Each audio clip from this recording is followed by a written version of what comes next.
Okay, this is a 48 LED infrared floodlight, normally used for security cameras. So what I'm doing here is a quick and dirty test of the light, just to show you what it looks like. It's mounted on a mini tripod holder. It has a plug. It's a 12 volt 2 amp power supply it requires. That's this thing here. Okay, and now I'm just going to plug it in. So as you can see, we've got daylight. So looking outside, there's daylight. We're looking at the light here, seeing if it functions. So let's plug it in. So we've plugged it in, and from what we see in daylight, it appears we're not seeing anything. Okay, so let's drop the curtains and see if we have any change in the way things appear. Now, there we go. Now that we've got the light out of the way, it's darker, you can see that it is glowing red. Well, purple by the looks in my display, but the light itself is actually, it looks a very dull red. But as you can see, it's glowing quite nicely. So there you go, that's it. A 48 LED infrared floodlight with a plugged into a 12 volt 2 amp power supply, and it works in the dark. That's what it looks like. With the bright daylight, you can't tell whether it's working or not. Hope that helps. Hope you enjoy this video, and that helps you to understand a little bit more about your purchase of one of these items, so that you feel more comfortable that what you're purchasing actually works. Cheers.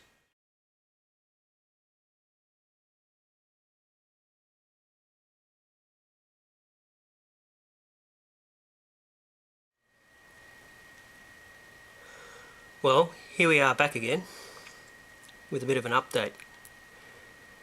Fair suck of the Savaloy, mate. You'd think I had a mullet. Why doesn't this thing work in daylight? Well, the issue is this.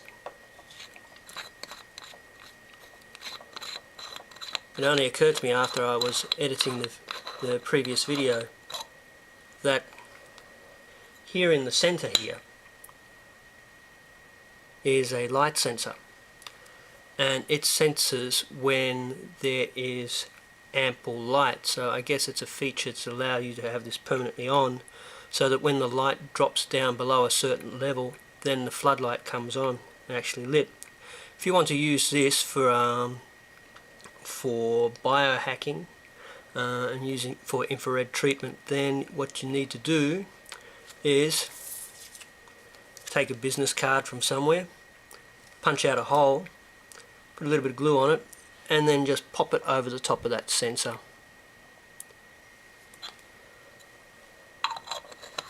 Screw the cap back on, and bear in mind that we are now in daylight.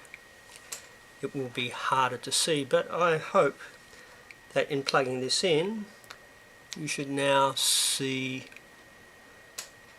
a mild infrared glow.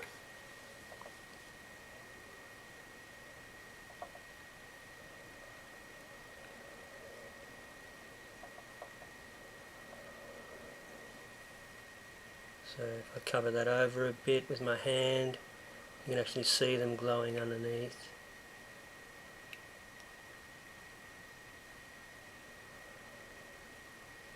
So move my hand back further. There we go. So there we are. If you want to see this during the day, you've got to cover up that sensor. Hope you find this useful. If you do, kudos. Cheers. Till next time. Bye for now.